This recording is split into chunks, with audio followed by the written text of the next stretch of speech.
Hello student, start करते हैं। आज की वर्कशीट शुरू करते हैं। विषय है हिंदी, दादी माँ।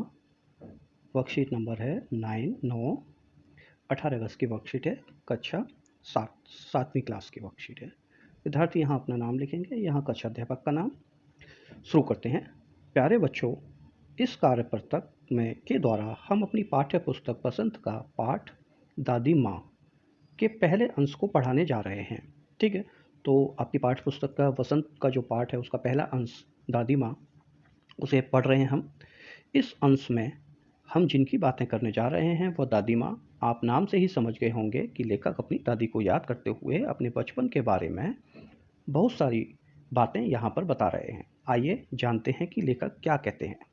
ठीक है, तो अपनी दादी बचपन की बातें लेखक कुछ बता रहे हैं, तो आगे देखते हैं जल्दी से। अपने अपने मौसम के अपने अपने मौसम की अपनी अपनी बातें होती हैं।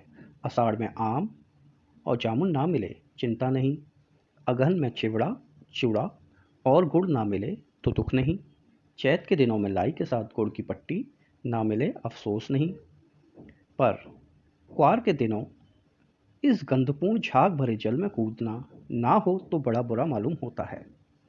मैं भीतर पूरा हुड़क रहा था। ठीक है, लेखक जो है अपनी बचपन की बातों को याद करके बता रहा है। सो आप समझ ही गए होंगे कि वो किसी को मिस कर रहा है कि कुआर के दिनों में जब तालाब में जल में झाग भरे और गंध आ रही होती है, उस जल में कूदना, बच्चे होते हैं कूदते हैं नहाते हैं, तो वही सारी चीज़ें बता रहे हैं। मैं भीतर पूरा हुड़क रहा था। 1 दिन तो कूद सका था, नहा धोकर बीमार हो गया। ठीक है, तो क्या हुआ, 2-3 दिन नहाने के बाद फिर वो एक बीमार हो गए।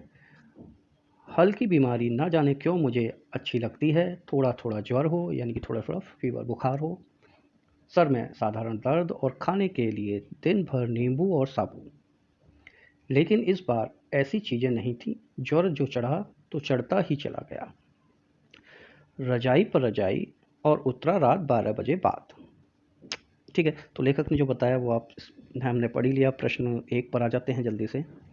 प्रश्न 1 क्या कह रहा है, निम्नलिखित हिंदी महीनों के सामने उसमें संबंधित मौसम का नाम लिखिए। ठीक है, तो जैसे कि भाद्रपद, वर्षा को भाद्रपद कहते हैं हिंदी के उसमें, और आषाढ़ को बोलते हैं गर्मी को आषाढ़, चैत बसंत, अगहन सर्दी। ठीक है, अब यहाँ पे आ गया प्रश्न नंबर 2, लेखक बीमार कैसे हुए। लेखक बीमार कैसे हुए कि नहा धोकर बीमार हो गए। ठीक है, तो आप लिख सकते हैं कि यहाँ से नहा धोकर। ठीक है, तो आप अपने तरीके से लिखिएगा। ये यहाँ पे पूरा दिया गया है आंसर। ठीक है, 2 दिन कूदा तो कूद सका, यहाँ पे नहा धोकर बीमार हो गया। ठीक है, आगे देखते हैं प्रश्न नंबर 3, लेखक की जगह आपको ज्वर होता तो आप क्या खाते। ओके, तो जब फीवर होता है, बुखार होता है, तो खिचड़ी, दलिया, सूप और दवा भी खाते, क्योंकि बुखार कैसे उतरेगा, थोड़ी दवा भी तो खाई जाएगी। प्रश्न नंबर 4 पे आ जाते हैं। ठीक है, निम्न शब्दों में से एक वाक्य बनाइए। गंध, मेरे घर के पास के नाले में बहुत बुरी गंध आती है। तो आप भी कुछ गंध से रिलेटेड मैंने यहाँ पे लिखा हुआ है, आप ये भी लिख सकते हैं या कुछ और भी बना के अपने लिख सकते हैं। दूसरा, अफसोस। ठीक है, मैंने पहले से यहाँ पे लिखा हुआ है, मुझे अफसोस है कि कोरोना बीमारी के कारण मैं विद्यालय नहीं जा पा रहा हूँ। ठीक है, आप भी कुछ लिख सकते हैं, आपको किसी चीज़ से अफसोस हो तो। ठीक है, प्रश्न नंबर 5 पे आते हैं, निम्नलिखित खाद्य पदार्थों में प्रयोग आने वाली सामग्री के बारे में लिखिए। तो चिवड़ा में चावल से बनता है, चावल होता है। ठीक है, गुड़ की पट्टी, गुड़ होता है, मूंगफली के दाने होते हैं, इस तरीके से, और यही सामग्री उसमें यूज़ होती हैं। सो ये वर्कशीट यहीं पे समाप्त होती है बच्चों। सो प्लीज़ वीडियो को लाइक करिए, चैनल को सब्सक्राइब करिए, जिससे कि आने वाली वर्कशीटों की नोटिफिकेशन आपको टाइम से मिलती रहे। Thank you, have a nice day.